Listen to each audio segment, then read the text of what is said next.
will higher fuel prices affect you? I don't really drive, so I guess they don't affect me.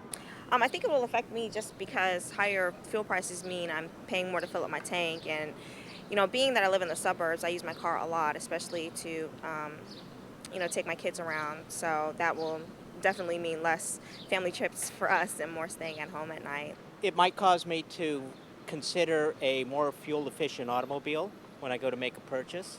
If the price of oil continues to rise, do you think that will affect economic growth?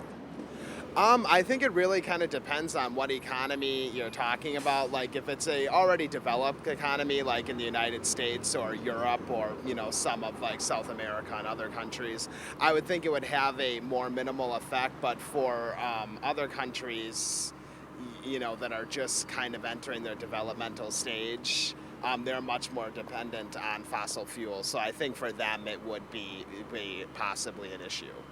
Of course, it will affect economic growth. It makes it more expensive, it lowers margins, so everyone suffers when the price of oil goes up. Oh yes, because when people don't have job, a lot of people don't have jobs these days, and or the salary's been cut, and if gas goes up, they can't afford to fill their tanks as much as they used to. So it's going to hinder economic growth. Should the cost of oil be a part of President Obama's conversation when he meets with the leader of Saudi Arabia next week?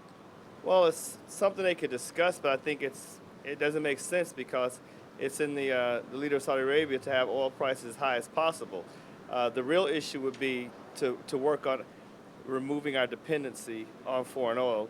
I think it should definitely be a part of the conversation, considering that they're one of the major distributors of oil throughout the world. I think anything that could possibly help us or be part of our relationship should be discussed during the meeting.